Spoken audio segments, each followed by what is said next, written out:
Pessoal, vídeo rápido aqui para apresentar essa novidade que são os blocos de distribuição para conectar direto na saída dos disjuntores do padrão DIN. Esses blocos aqui eles têm algumas vantagens e algumas desvantagens também em relação aos barramentos do tipo pente.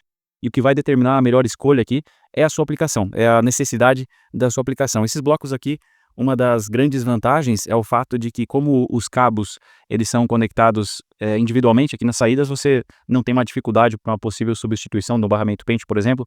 Os disjuntores eles não precisam estar todos alinhados também. Você consegue deixar uma distância entre um disjuntor e outro para que haja circulação de ar no meio portanto, uma dissipação térmica mais eficiente também. Esses são dispositivos que atuam, o disjuntor ele é termomagnético, né? O circuito magnético ele atua em casos de curto-circuito e o circuito térmico ele atua em casos de sobrecarga. Como é térmico, como nós temos um bimetálico aqui dentro, a temperatura vai influenciar no disparo desses disjuntores. Então, se é um disjuntor de 16, ele é calibrado para disparar com 16, respeitando uma curva de atuação, né? Mas ele é calibrado considerando uma temperatura. Se a temperatura estiver abaixo, ele vai disparar com uma corrente um pouco acima. Se a temperatura estiver acima, ele vai disparar com uma corrente um pouco abaixo. Então, se você tem a dissipação térmica eficiente, você tem um melhor ajuste desses disjuntores aqui, uma maior precisão no disparo. Esses blocos, então, nós temos duas opções, ambos são de 63 amperes, que é o máximo que chega a essa linha de disjuntores aqui. Existem disjuntores DIN que ainda são do padrão DIN, mas são maiores, né? Por exemplo, esses de 80 aqui, mas nesse caso não vai atender porque o bloco é para somente 63, então você vai utilizar somente nesses disjuntores menores. Até cabe nos outros disjuntores, mas você vai utilizar nos disjuntores menores.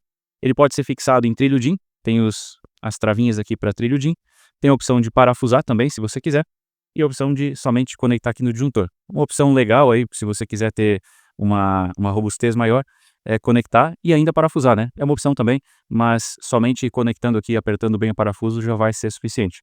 Detalhe para os disjuntores da Brasiltec aqui que tem rebite próximo ao parafuso, para o disjuntor não abrir nesse meio aqui quando você vai apertar o parafuso, né? É comum nos disjuntores isso acontecer.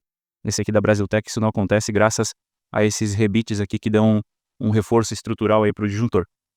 Bom, nos disjuntores trifásicos, nós temos exatamente a largura do disjuntor com os 3 blocos, o mesmo acontece com bifásicos e monofásicos. A altura também, em relação à base, é a mesma, então o trilho pode ser fixado na mesma altura também. E esses blocos aqui, eles têm uma tampinha de proteção na parte superior. São seis conexões nesse modelo, mas tem modelo também com 4 conexões. Então, aqui nós temos a opção com 4 conexões também. Esses primeiros aqui são fixados, deixa eu mostrar do de 6 aqui, vai ficar mais evidente. Os primeiros são fixados com os primeiros parafusos aqui em cima. Depois você corta decapa um pedaço um pouco maior de cabo para chegar ali dentro, né? Então, com 4 e com 6 furos, vai ter vantagem em relação ao barramento pente, vai ter desvantagem também. Então, cabe a você analisar a sua aplicação aí para ver o que é mais interessante, né? Esses blocos são super baratos, eles facilitam bastante o serviço também, otimizam bastante o tempo, já que você, em alguns casos, precisaria usar um barramento separado e tal. Então, aqui serve tanto para fazer derivação para outros disjuntores, né? Você pode utilizar isso aqui no disjuntor geral e levar com cabo para os disjuntores de cada circuito. Como você pode também, quando você tem já um circuito que vai sair mais de um cabo dele, você pode sair com mais cabos aqui de um único disjuntor, desde que esses cabos eles atendam a capacidade do disjuntor, né? O disjuntor ele precisa desarmar antes da temperatura do cabo exceder o limite ao qual ele foi projetado. Então, não vai dar para utilizar um disjuntor de 63 e sair com cabo 2,5 sem passar por outro disjuntor, né? Se você vai usar como derivação, imediatamente após o bloco precisa passar por um disjuntor que faça a proteção do cabo. Isso aqui não vai proteger nada, né? Isso aqui é somente para fazer a derivação.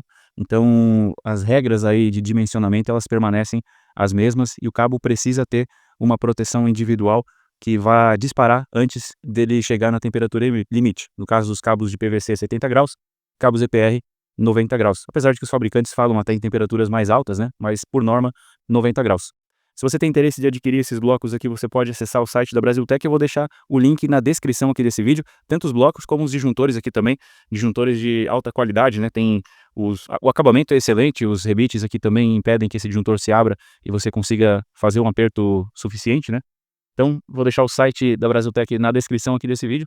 Se você quiser comprovar o que eu falei em relação à temperatura de disparo, eu fiz um teste onde eu testei o disparo de disjuntor motor, que tem o mesmo mecanismo aqui, a diferença é que o disparador térmico ele é ajustável, você consegue determinar a corrente, existe uma faixa, né, e você consegue determinar, mas o sistema é basicamente o mesmo, e eu testei em diferentes temperaturas para ver quanto tempo demorava para desarmar com uma sobrecarga moderada. Vou deixar esse link, esse vídeo aqui na tela também para quem quiser acessar.